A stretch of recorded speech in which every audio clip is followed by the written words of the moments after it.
Yeah, so the role of the individual in history. In the Communist Manifesto, Marx and Engels famously stated that the history of all hitherto existing society is the history of class struggle. And quite often, quotes like that are taken out of context by the enemies of Marxism or by academics, and they're used to paint a caricature of Marxism, according to which Marx and Engels are said to have believed that essentially history was nothing more than the product of blind economic forces, and that this class struggle was nothing more than the clash of impersonal economic classes that essentially are driven by these economic forces, almost like automata. Now, if this were the case, if this were genuine Marxism, clearly there would be no room for the role of an individual within history. It'd also be it'd be a very trivial thing to basically disprove this Marxism, if you like. And you could do it by just pointing to examples around the world, which show that a specific person in the right place and at the right time can have a decisive impact on history. Just to use one example, in the United States this summer, we have seen one of the biggest social explosions in that country in living memory. And it would be unfair to blame that entirely on Donald Trump. You can blame Donald Trump for many things, but to explain something of such profound depth in terms of the level of anger, you have to look at the profound causes which go back decades. You have had a decade of foreclosures on the properties of poor people. You have had years of austerity, years of police violence, which goes back not decades, it goes back centuries, the oppression of Black people. And then, of course, this year, you have seen hundreds of thousands of deaths from COVID-19, disproportionately Black and Latino people, disproportionately working class. And then on top of that, millions of job losses, which have piled upon millions and millions of injustices, creating finally a condition which is completely unbearable. But whilst Trump didn't alone cause that explosion of anger, nevertheless, what a catalyst he has played, basically, what a role he has played as from his position as the president of the United States. And in playing that role, it would be ridiculous to suggest that Trump is thinking about his broad place in history, or that he is thinking about the interests of his class, the general interests of his class. That would actually be to give him too much credit as an individual, because Trump is far more narrow-minded than that. Trump's thoughts don't actually extend beyond November this year, when he's obviously looking to get re-elected as the president of the United States.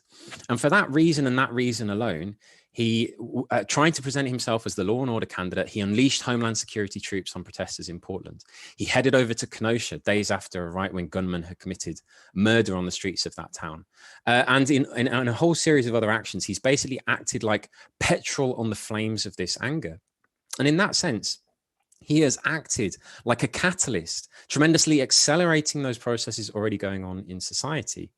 And I use Trump, but I could use plenty of other examples simply to prove, to confirm to ourselves that individuals can have a massive impact on history.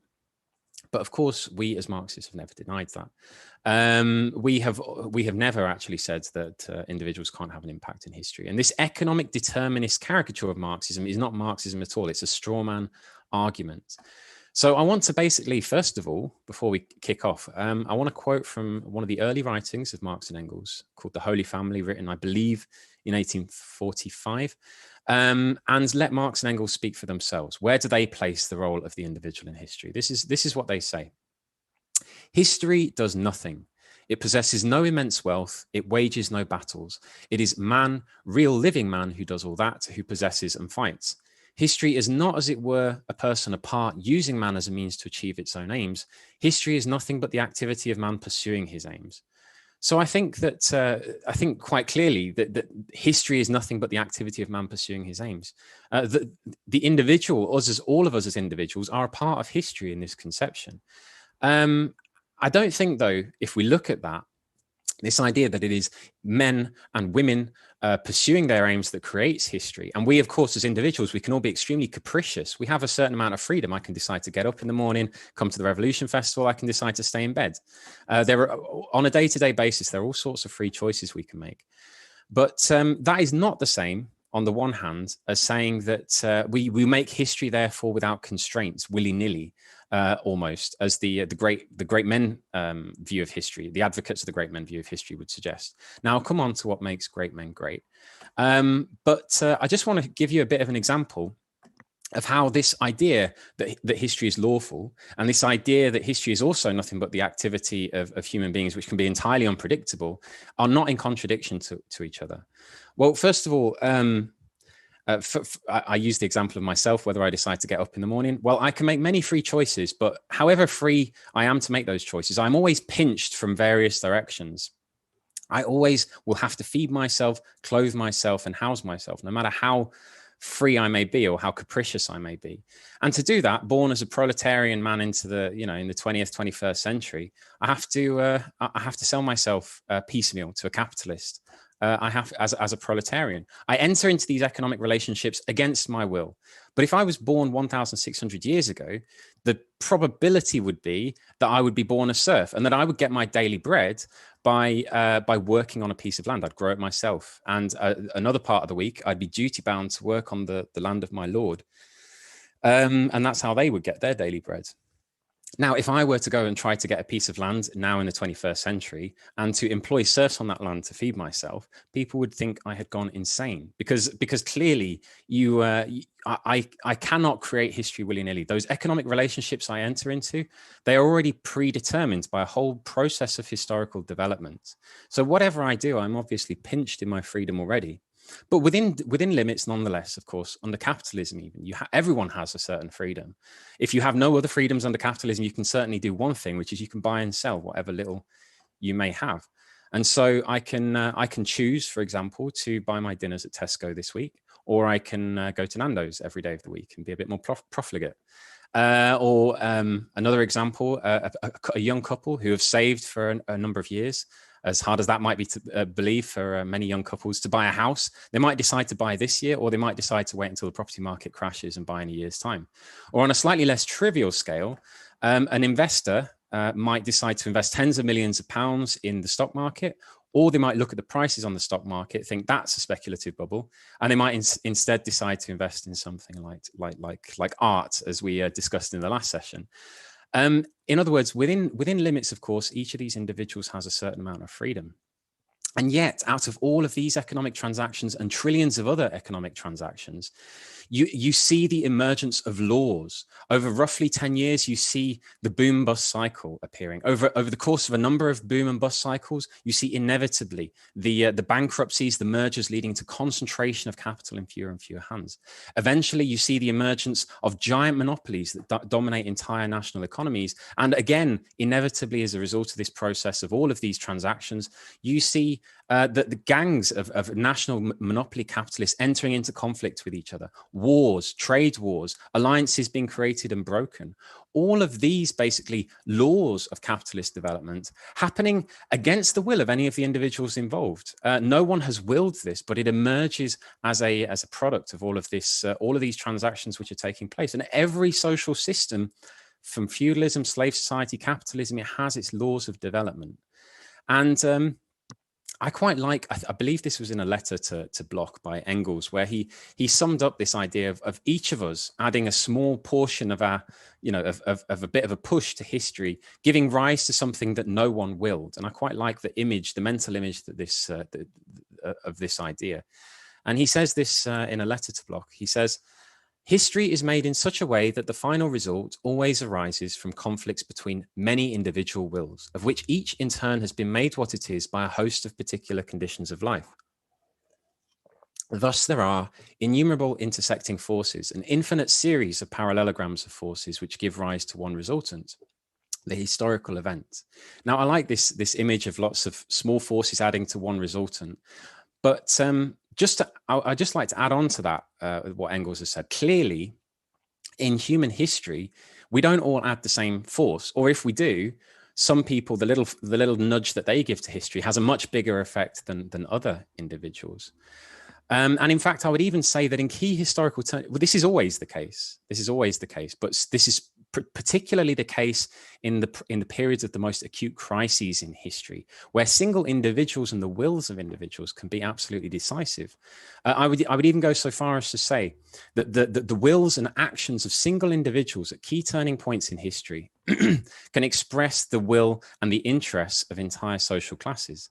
For example, Luther, in nailing his theological theses to the door of a church in Wittenberg, was basically expressing and summarizing the rebellion of the German burghers against the Catholic Church. Robespierre, in his extreme revolutionary attitude and his incorruptible character, was expressing and was giving expression to the moods within the French petty bourgeoisie and the lower layers, particularly in the sans-culottes of Paris. But doesn't this then, if this is the case, if individuals then are clearly key to making history, doesn't this seem like a bit of a contradiction? Are we now saying, as we did at the start, that history is made by classes, or is history made by individuals? Now, this contradiction disappears, or rather than disappearing, is made to make sense when we understand it as a dialectical contradiction, when we understand the dialectical relationship between individuals and leaders and parties and masses and classes on the other hand. And to explain what I mean by this dialectical relationship, we have to make a brief diversion into philosophy, because what we're discussing with this idea of the relationship between the leaders and masses, or the individual and the broad process of history, as we are discussing one example of the relationship between of accident and necessity. Now, when viewed from the point of view of the laws governing history as a whole, the fact that such and such a man or woman is born in such and such a time and is thrust to the fore by events is always, when viewed from the point of view of these laws, is always an accident. It is not, there is nothing inherent within the laws that say that individual must be born at that time and place and play that role. And I can use an example that I think everyone will be familiar with to sort of try to illustrate that point. For instance, that a particular embittered petty bourgeois born in Linz in Austria in the early part of the 20th century tried to become a watercolor painter, but failed because, quite frankly, he was a bad painter. I mean, he couldn't even get perspective. I mean, he was really a bad painter. And for that and a host of other reasons, he got swept up in the maelstrom of the First World War. He became radicalized far to the right, becoming a rabid anti-Semite, and eventually built the Nazi Party and became the Führer of Germany. From the point of view of history, that is an accident, in a sense, that a roof tile could have fallen off his house when he was a young man, and he could have been knocked dead there and then. And there was nothing in the lawfulness of history that says that couldn't have happened in his youth. But if you were to the point is, if you were to cut Hitler out of history, and it's of course Hitler I'm referring to, nevertheless another Führer would have risen to power, or to take his place, or would have expressed the social forces that he expressed. And in fact, Weimar Germany in the 20s and 30s was absolutely teeming with far-right clubs. You had all sorts of veterans groups and ex-officer clubs and beer hall conspiracies. And out of this whole environment, you would have had no shortage of would-be Führers, basically, of Germany. And what brought Hitler to power was the fact that he expressed a deep, and was able to give expression because of various of his characteristics, a deep social needs that existed in German society, and specifically that came from the interests of the German bourgeoisie. And I have to be extremely telegraphic about the processes in Germany, but you'd had since 1918 a series of revolutionary upheavals in which the German working class had reached out to seize power, and had been stymied and frustrated by its own leadership, by betrayals and inexperience in various measures. And this led to exhaustion, demoralization, and it terrified, of course, the German bourgeoisie and convinced them of the necessity of annihilating the workers' organizations and using the most extreme measures, even at great risk to themselves and their interests.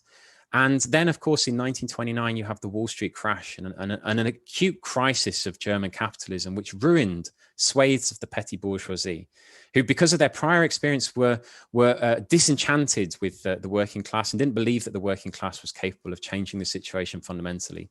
And so they were looking in other directions, in a frenzy, looking for a messiah, basically, to come along and save them. And all that was left under these circumstances was for a big enough section of the German bourgeoisie to throw money and resources behind a Hitler character, their future savior, to create the basis for a mass fascist movement. And that's what happened. And the fact that this is not a historical accident is proven by the fact that roughly contemporaneously with the rise of fascism in Germany, you have similar rise of fascist movements with Mussolini in Italy, with Franco in Spain, and elsewhere. So from 2 points of view, depending on which end you pick the stick up from, the rise of Hitler to the chancellorship of Germany was both an accident and also a necessity. And to express it in a more all-round way, in the words of Hegel, necessity expressed itself through accident, and Hitler, that the individual, was the accident in this case.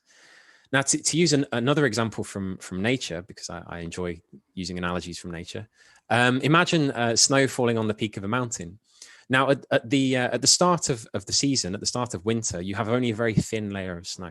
But towards the end of the season, towards the end of winter, that builds up into a thick layer of snow that eventually reaches a critical mass, where one further snowflake can fall on the side of that mountain. Where it falls might have a big impact from the point of view of the people living in the shadow of the mountain, because it can push it over the edge. It can go super critical, and you can have an avalanche fly down the mountain, and it can have an extraordinary effect. Now, if you could pick out those individual snowflakes that caused those avalanches and wrote their biographies, you might come up with a theory of avalanches that you'd call the Great Snowflake Theory of Avalanches.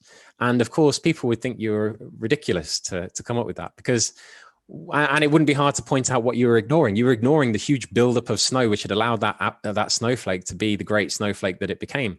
And the same thing can be said. It is equally ridiculous to suggest that history is made by great men, that it ignores. What it ignores is the social forces, the great waves of history that rose them up on their peaks. That's what's missing from the great men view of history. It looks at these things in their isolation rather than looking at their interaction with the great social forces in history. Now, of course, despite my analogy with a snowflake has a certain usefulness, but it's, of course, human history is far more complicated than that. For one thing, unlike snowflakes, we make history consciously. Whether we understand the outcome of our conscious actions is another thing. In the same way, actually, we manipulate nature consciously far earlier than we begin to understand and formulate the lawfulness of nature. But we can understand the lawfulness of nature, just as we can understand the lawfulness of history. But in understanding the lawfulness of these processes, we don't abolish their lawfulness.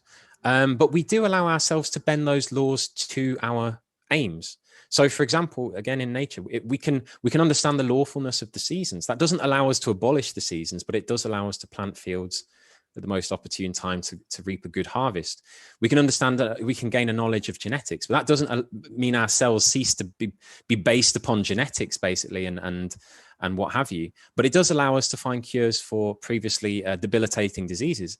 And in the same way, we can know the laws of history, and that can allow us that doesn't allow us, however, to abolish the laws of history, but it does allow us to bend the historical process to our will, or more specifically to the will and to the interests of the working class. Now, it has to be said, for the majority of human history, right up to Marx and Engels, we are, if we believe that Marx and Engels for the first time summarized the laws of history, what we're saying is that up until that point, the laws of history remained a mystery for the whole of humanity. And that is true. And as a matter of fact, it was necessarily true. Because the human history from 10,000 years ago right down to modern capitalism has existed under the domination of a minority exploiting class in society. And the domination of any minority exploiting class always requires that they at least partially cloak the genuine nature of that rule, either through religious or ideological mysticism of one form or another. And even since, from the very moment the capitalist class came to power, actually, they have always had to at least partially disguise their rule And the great bourgeois revolutions which brought them to power, like the English Revolution and the French Revolution, were not fought under slogans such as, free trade, the right to enjoy your property and make profits and money. But they were fought under far more noble slogans, through which it was possible for the minority capitalist class to unite behind them the mass of the nation. Slogans such as the fight for religious liberty in the 17th century, and later in the 18th century, the rights of man and other noble pursuits. But of course, what it installed was not a great utopia. It was far from a utopia. It was actually simply the rule of another minority exploiting class, the capitalists this time. A socialist revolution, and this is where I think we come on to the most important part of the talk, is the role of the individual in the socialist revolution, is fundamentally different to any revolution which has gone before, insofar as it is a revolution of the exploited majority against an exploiting minority. And for the working class, therefore, as a majority to seize power in its own interests, it's necessary that it doesn't become simply a political tool of another exploiting class. In other words, it has to consciously formulate its own interests, and it has to come to a conscious understanding of its relationship to itself as a class, its relationship to the other classes in society, and its historical function and role.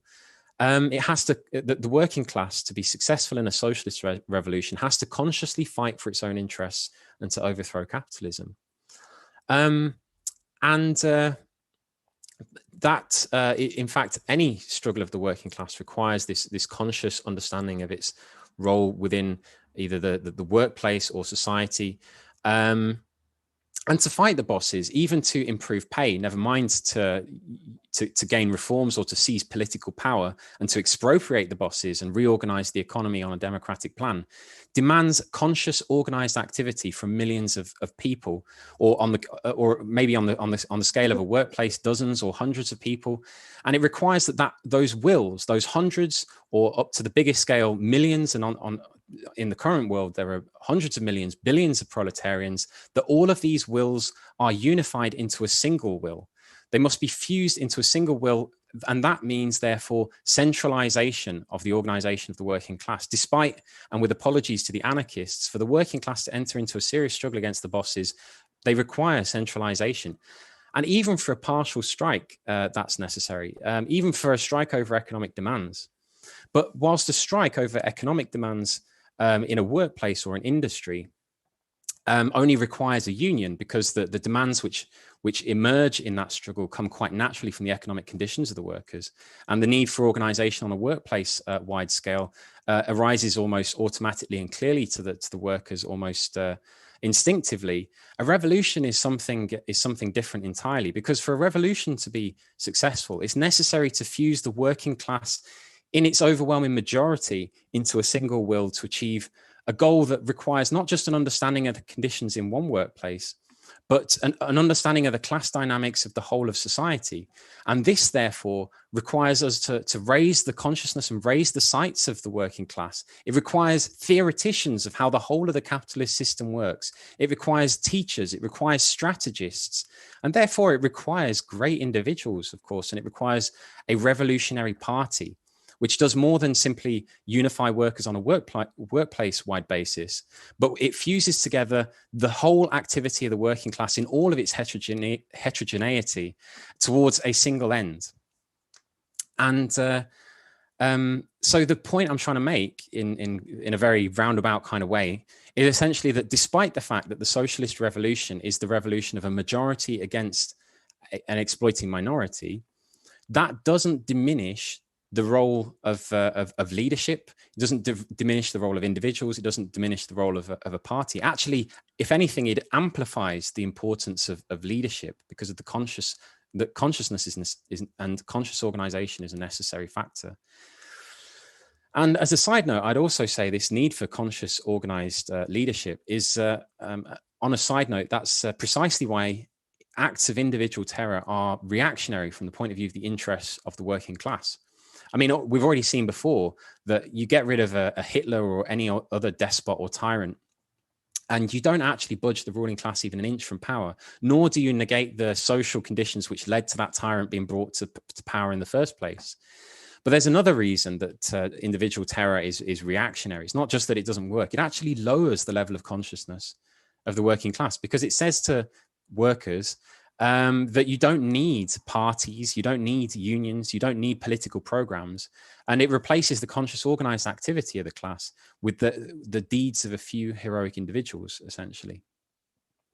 Now, I think we as Marxists, we don't discuss these questions, however, simply in the abstract.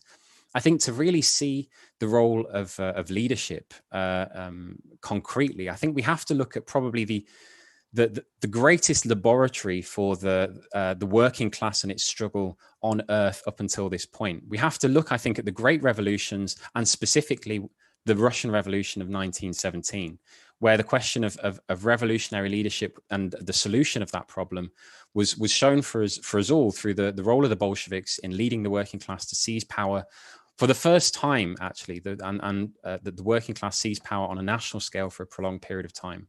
We find all of these lessons contained in the October Revolution. And what we find when we read, I think Manon was mentioning the history of the Russian Revolution as an excellent case study in the role of the individual in history, and it's a fantastic book by Leon Trotsky. And what emerges from it, even just a very quick scan through that book, is the decisive impact actually of leadership. Without the presence of two men, in fact, without the presence of Lenin and Trotsky, it's fair to say that it's likely that there would have been no October Revolution in 1917 whatsoever. And in fact, at each decisive stage in the revolution, the presence or absence of one man in particular had a decisive impact. And this wasn't accidental that it was this individual that had this impact. I'm of course speaking about Lenin. His absence or presence was decisive at many of the key turning points of the revolution. Now, when the revolution first broke out in February 1917, Lenin found himself desperately trying to return to Russia from his Swiss exile at that time, negotiating to pass through German-occupied territory. And of course, the leadership of the Bolshevik Party fell to the second-ranked leaders, who managed to return to Petrograd more quickly from their Siberian exile, Kamenev and Stalin. But under the leadership of these two individuals, and not without grumbling in the rank and file of the party, they executed a sharp shift to the right in the party's political program. Not only did these second-ranked leaders support the provisional government, which was the bourgeoisie in power, basically, they backed the continuation of the First World War. This imperialist war being one of the mainsprings of the anger of the revolutionary mood in society, and particularly of the soldiers. But they, even more than this, they were inclined towards unity with the Mensheviks, which would have meant, if they'd have had their way at that point, dissolution of the Bolshevik Party. It would have meant the impossibility of a socialist revolution, because the working class would have been left without a party, essentially. Now, of course, Lenin returned to Russia in April 1917, and this allowed, within weeks of, he opened up a struggle against the leadership of the Bolshevik Party, against Stalin and Kamenev, these second-ranked leaders, and the other leaders as well. And one man against the rest of the leadership, he conducted this struggle, first publishing the April theses in Pravda under his own name, because no one else on the Central Committee would put their name to these theses. And yet, despite just being one individual, such was his authority, which was not an accident, as I'll come on to, that he managed to politically rearm the party within a matter of weeks and overcome that confusion. A remarkable feat. And again, it was necessary for him to again apply a pressure on the eve of the October Revolution against the resistance of this second-rank layer of leadership within the party to ensure that preparations for an insurrection were made and finally executed, and that the October Revolution actually took place. So he played a decisive role, Lenin as one man, even within the Bolshevik Party. And anarchists, not just anarchists, sorry, I'd say that the enemies of Marxism in general, specifically anarchists, but also liberals, social democrats, they all think that in identifying this importance, that it's not as if Marxists invented this, but clearly the importance that Marxists hold for the role of leadership in a socialist revolution is the Achilles heel of Marxism,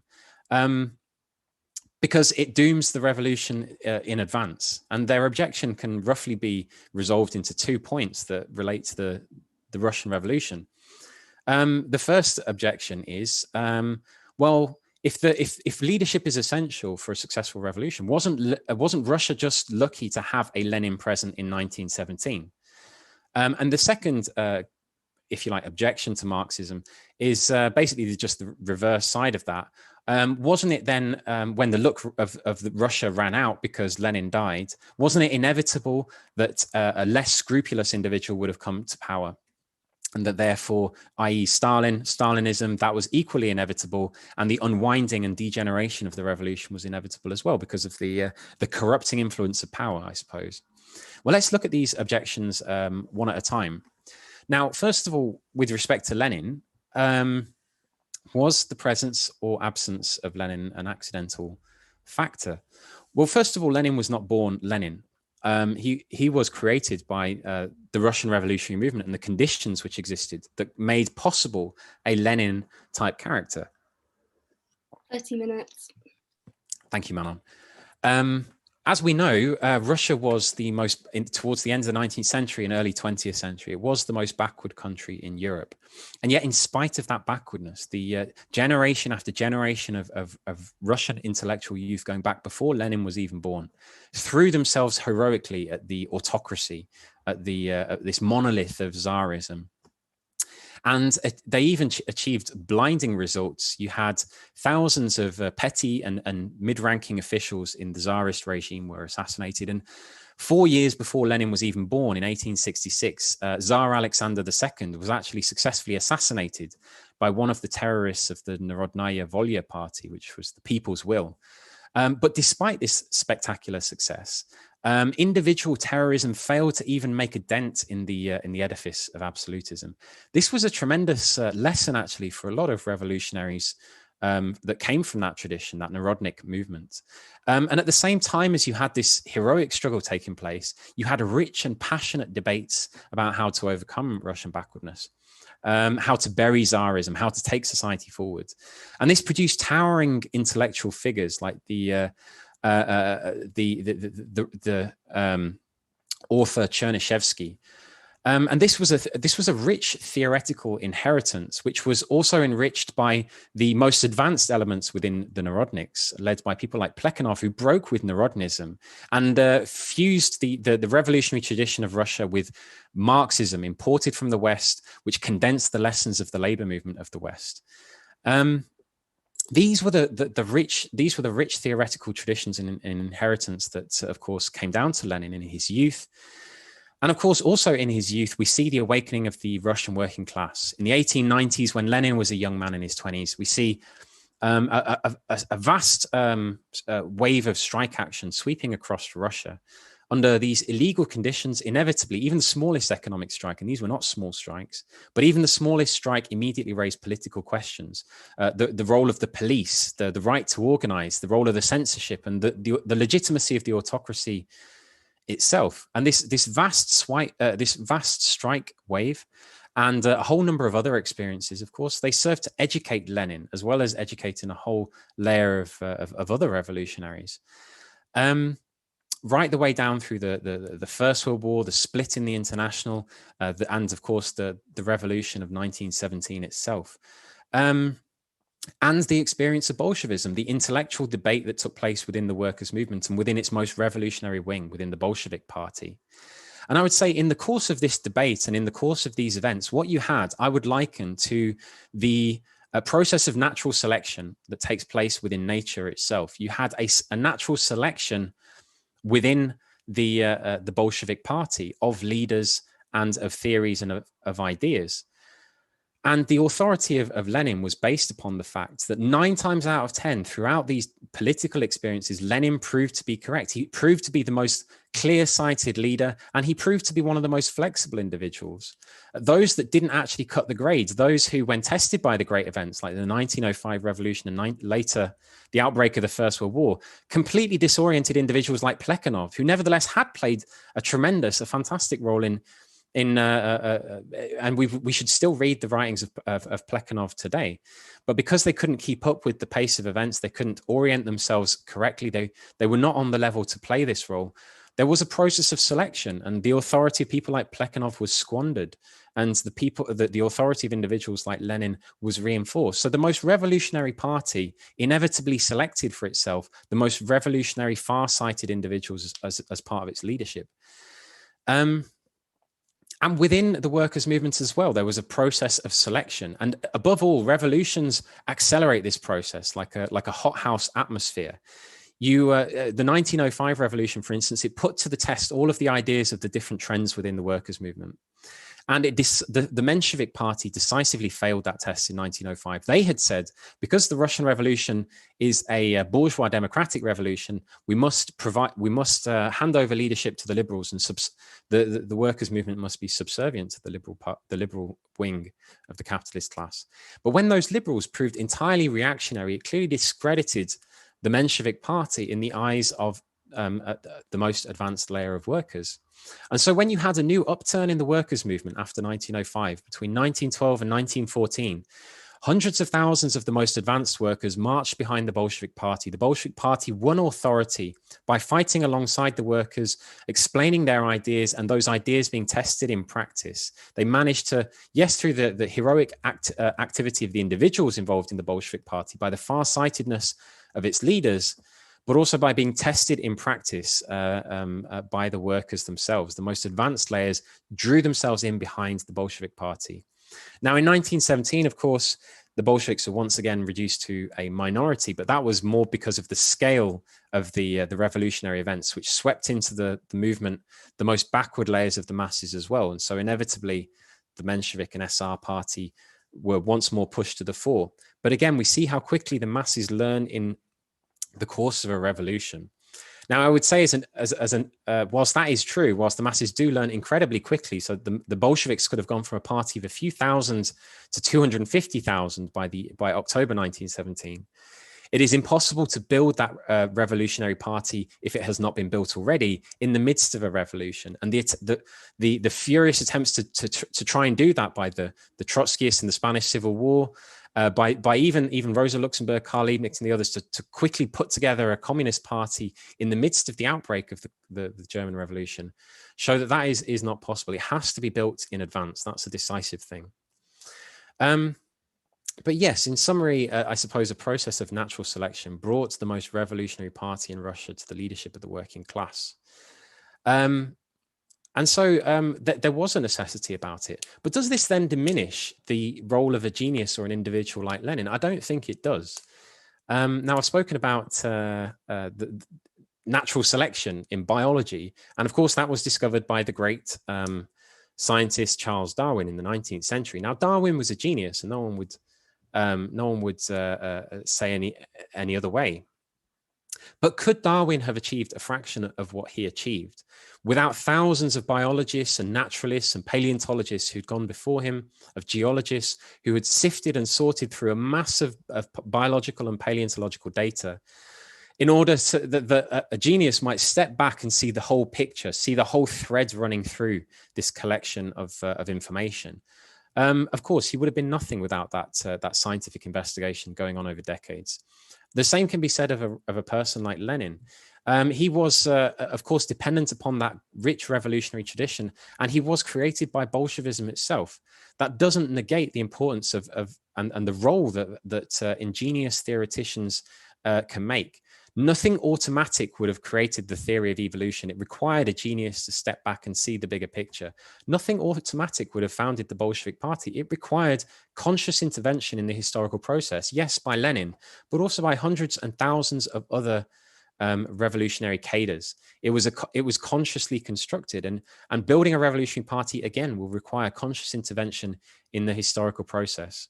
Now, I briefly want to mention the other objection which is thrown against us as Marxists for when we raise this question of leadership, which is, well, then wasn't the reverse process and the rise of Stalin equally inevitable? Well, I've talked about this process of natural selection taking place throughout the period of the revolutions of 1905 and 1917. Now, when the revolution was rushing forward, it inevitably raised the most brilliant individuals to the leadership of the masses. And that's not accidental, because when the masses are moving forward, when they're breaking from tradition, and when the situation becomes extremely fluid, history is going to push to the fore those individuals who are capable of quickly grasping the situation because they have a deeper theoretical insight, or who can skillfully give eloquent expression to the fleeting mood of the masses, and who can act audaciously. And so not just individuals like Lenin, but great organizers like Sverdlov were pushed to the front. You had great agitators like Zinoviev, all of these second-rank individuals within the Bolshevik party, not just Lenin and Trotsky, but a whole layer of brilliant cadres were pushed to the fore. And of course, as a result of that, the more mediocre individuals were also elbowed aside and left nursing bruised egos. And Stalin was amongst those mediocrities nursing a bruised ego in 1917. In fact, his biography is almost a blank in 1917. There is very little to be said about it. So embarrassing was this that the bureaucracy post reaction after his rise to power had to basically fabricate a new biography for this man. He was a mediocrity in all of his characteristics, and he was sulking and looking for revenge, basically. And unbeknownst to him, he would have that opportunity, and that opportunity would be given to him by the process of the ebb and the counter-revolution, in which a reverse process of selection almost took place, in which the mediocrities now were pushed to the fore. Stalin didn't predict this, because Stalin was no theoretician. He didn't understand the dynamics of the revolution. He didn't understand the dynamics of the counter-revolution. If he had done, he might have actually stepped back from what he was about to do. He was determined to personally advance himself. And finally, with the ebb of the revolution, he unexpectedly found this opportunity. And the reason for the ebb of the revolution was nothing to do with Stalin as an individual, but it was because the Russian Revolution had set itself tasks that could not be achieved on Russian soil. They could only be achieved on a world scale. And isolated, the Russian Revolution was ultimately defeated by the Russian backwardness, by the low cultural level, and by the level of underdevelopment of the productive forces in the country, which led in those conditions of hunger and cold, the advanced workers retreated, becoming demoralized. And as in inverse proportion as the workers retreated, the bureaucracy began to rise up, began to accrue privileges to itself, began to elbow the revolutionary workers aside, and began to become conscious of its interests and seek out points of support in the Bolshevik leadership. Now, these circumstances of brutality of Russian conditions, the low cultural level, and the centuries-long tradition of slavery and subjugation, they produced narrow-minded, scheming, and rude individuals in spades. They produced just the kind of individuals that could come to represent a bureaucratic Thermidorian counter-revolution. And there was nothing in that respect particularly special about Stalin. He only really raised himself above the average bureaucrat and mediocrity in the Bolshevik party on account of, one, his willpower, and number two, the fact that he had an important qualification, which was he had been an old Bolshevik for many decades. And this meant that this usurping bureaucracy, which needed a Bolshevik figurehead, it needed that authority precisely because of its action in usurping the authority of the Russian Revolution. It needed a person like Stalin, and it recognized in Stalin a kindred spirit. And his theoretical weakness actually prepared him well for playing the role of rising to power. Actually, it helped to elevate him to power, because he worked his way through empirically. Basically, he didn't expect the tremendous success that he would gain basically by using the machine of the party and of the bureaucracy. First of all, very cautiously, he hid behind Kamenev and Zinoviev in the struggle against Trotsky, and later behind Bukharin against Zinoviev and Kamenev, and eventually rose to power himself, becoming, of course, the hangman of the revolution. Trotsky, on the contrary, Trotsky, in starting out the struggle against Stalinism, understood in advance that he and the advanced layers of the workers, notwithstanding some victory for the working class in some other part of the world, were inevitably going to go down to defeat at the hands of the bureaucracy. This was under these circumstances, what did theoretical insight offer someone like Trotsky?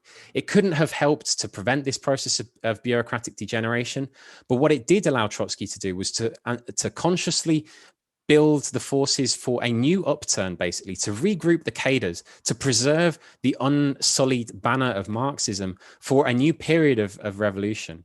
And in everything, on all major questions, Trotsky was right against Stalin on the theory of the permanent revolution, on the question of the United Front versus the Popular Front, on the experience of the Chinese Revolution. And yet it was Trotsky who went down to defeat, not Stalin.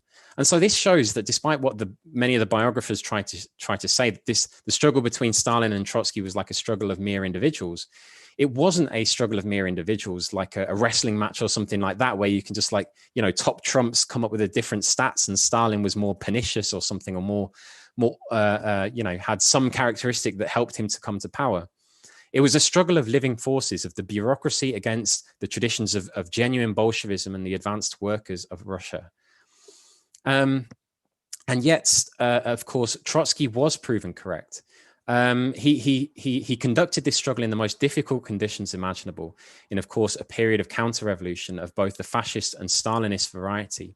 And yet he was correct against the Stalinists, and over a long historical period has been proven decisively correct. But that has taken 70 years, of course, for the collapse of the Soviet Union to show that Trotsky's analysis of those events was decisively correct. It's taken another 30 years for the working class to overcome those massive defeats that are the Stalinist counter-revolution and eventually the restoration of capitalism that flowed from that have created. And so we can see that history is not a straight line. It's got a lot of roundabout ways. But now, finally, these ideas are again on the march. We again have the wind is in our sails as Marxists, and the slate has been wiped clean. The stain of Stalinism has been wiped from the earth. And now it is, of course, the Stalinists themselves. It is the social democrats who are in crisis and whose ideas have become irrational. They do not correspond to the situation. And it isn't going to be an automatic process to rebuild the forces of Marxism. But all we can say is, like it wasn't an automatic process that built the Bolshevik Party, nevertheless, what are the conditions we are looking at? We are looking at a whole historical period of crisis of the capitalist system, of revolutions, counter-revolutions, wars, of a rich political experience which is going to shake away the prejudices and shake away the cobwebs of the working class and of its advanced layer and vanguard. And it's not going to be an easy period, but it is going to be a period in which many thousands and tens of thousands of Bolshevik cadres, and even potentially future Lenins and Trotskys, can be forged in that process, in that white heat of political events which is going to take place and which is unfolding already. And so I think that the prospects are tremendous, but it isn't an automatic process. Building the revolutionary leadership to make the socialist revolution successful depends upon every one of us putting in our bit, basically. The small forces which add up to the overall resultant. We are that conscious factor in history. We consciously add that small push, throw our small weight onto the scales of history so that we can finally tip the balance of history and carry out a successful socialist revolution.